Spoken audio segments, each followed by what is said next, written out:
warahmatullahi wabarakatuh. Perkenalkan, nama saya Adinda Remfozia dengan NIM D1B020106 dari Prodi Agribisnis kelas G angkatan 2020 Universitas Jambi.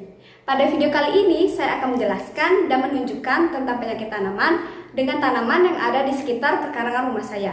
Sebelum itu, seperti yang kita tahu bahwa penyakit tanaman itu terbagi menjadi dua, yaitu penyakit biotik atau patogenik dan penyakit abiotik. Penyakit biotik atau patogenik adalah penyakit yang disebabkan oleh makhluk hidup, contohnya virus, bakteri, cendawan, nematoda, tanaman tingkat tinggi, dan lain sebagainya.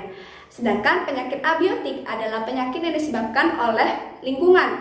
Contohnya penyakit yang disebabkan oleh kelebihan unsur hara, kekurangan unsur hara, polusi, dan lain sebagainya.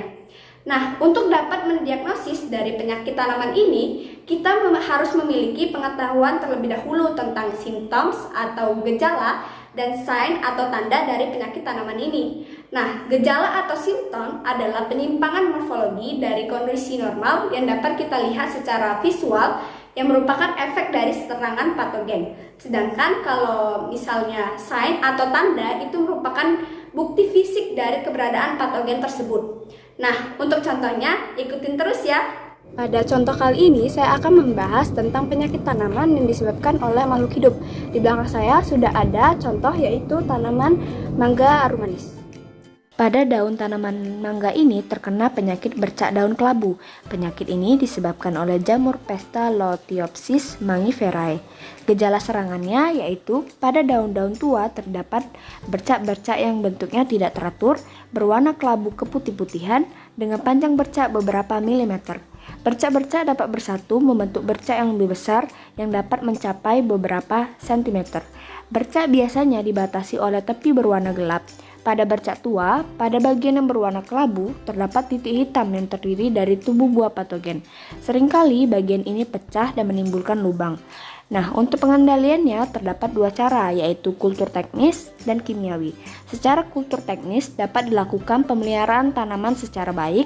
Yang kedua, sanitasi terhadap sisa-sisa tanaman. Dan cara kimiawi dapat dilakukan dengan penggunaan fungisida yang efektif bila dijumpai serangan. Penyakit selanjutnya yaitu penyakit diplodia. Penyakit ini disebabkan oleh cendawan Botryodiplodia theobromai. Umumnya diawali dengan adanya luka yang disebabkan oleh benda tajam. Gejala pada batang yang terserang adalah kulit luarnya tampak seperti pecah-pecah, mengeluarkan cairan coklat kehitaman, makin lama luka melebar dan kulit mengelupas. Cara pengendaliannya yaitu ranting atau cabang yang terserang dipotong dan dibakar. Batang yang terserang dikupas kulit luarnya sampai batas jaringan kayu, kemudian diolesi dengan fungisida benlate seminggu sekali. Apabila gejala awal muncul pada buah masih muda, disemprotkan dengan fungisida kodisin 10 hari sekali sebanyak 3 kali. Menghindari pemangkasan tanaman yang terlalu berat, sanitasi terhadap sisa-sisa tanaman, pengapuran pangkal batang, dan menutup bagian tanaman yang luka pada waktu pemangkasan dengan Clorox. Penyakit selanjutnya adalah penyakit embun jelaga. Gejalanya yaitu adanya bercak putih pada daun bagian bawah. Bercak putih ini berkembang cepat dan membentuk lapisan kehitaman dan lengket di permukaan daun.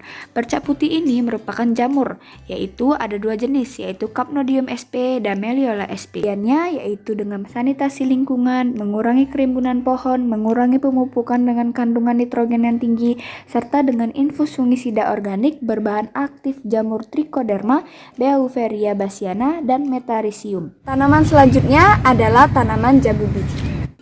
Penyakit selanjutnya adalah penyakit karat merah yang disebabkan oleh alga Cephaleuros sp yang menyebabkan bercak pada daun, bunga, dan buah. Pada permukaan atas daun ditubuhi talus yang tegak dengan filamen berwarna kuning hingga merah.